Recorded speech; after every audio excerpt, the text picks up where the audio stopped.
me about growing up playing soccer in Senegal. How did you decide to leave Senegal, and how did you leave? Oh, well, how did you decide to leave, and why did you leave? So growing up, so I left Senegal when I was 6 years old, and I mean, all my memories when I was younger is just me playing soccer with all my friends. Soccer's a lifestyle in Senegal. That's all the kids do. And at the age of 6, my dad had got a job in Tanzania, and at that time, you know, Senegal doesn't really have a strong education system, and this was an opportunity of a lifetime for me to go over and get a lot better education.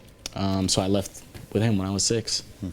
And then was the next country you came to America and going to Boston, or was there another stop along the way? So after Tanzania, we were in Zimbabwe. Okay. And after Zimbabwe is when I went to Virginia and did my last 2 years of high school. Yeah. Okay. Yeah. Did you like living in Boston? Was that a fun place to be at that age? Boston's a great town. Yeah, it's a great town.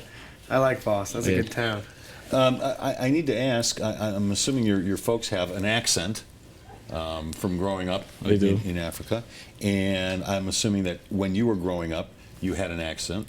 You speak impeccable English. I mean, you have no accent now. Right. Is it just from being in the States for the last 16 years? Or did you work hard at it?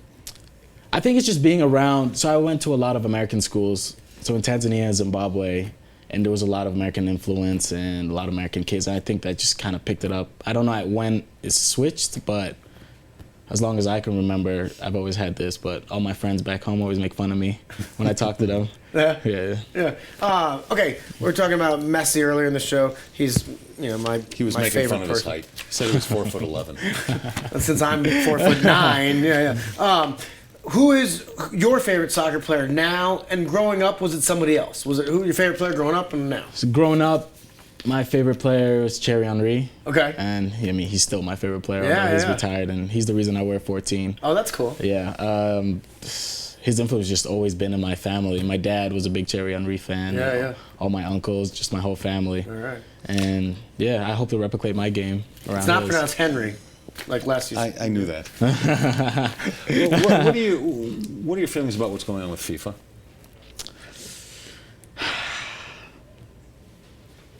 I don't know. It's okay, whatever you say, because they're all going to go to jail. They won't be able to, get back at you or anything. I'm a lot happier with the outcome of Sepp Blatter deciding to step down after he controversially won another term. But I mean, I'm just disappointed in the whole organization, honestly, and disappointed in the way they're handling all the World Cup, all the events leading up to countries getting bids to the World Cup. I just don't think.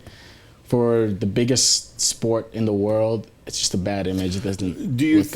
Do you think that FIFA should be taken over? The new president should be somebody who's already inside the organization, or do you think they need fresh blood in there? I think they need fresh blood because, I mean, according to all these reports and everything, everybody seems to be a little tainted that's been involved. Okay. Yeah. We're talking about you mentioned World Cup. Women's World Cup's going on right now. I'm into it. Are you into it at all? Yeah, of course. What about it is exciting for you? I mean, any sporting event in which there's an African team I can support, I'm always in it. So Ivory Coast and Cameroon, and it's interesting. It's a different game watching the women's game compared to the men's game, but I mean, nobody says it's better or worse. It's just it's different, and I enjoy watching it. Yeah, it's intense too. Yeah, and it's the World Cup. I mean, it's competitive. Yeah. Right. Well, Dominique, we've enjoyed having you here. Thank you for having me. It was a pleasure. We wish you a lot of luck. Thank you. You got a long career ahead of you, Thank you. Hopefully that career will be here in Colorado. Yeah. Hopefully.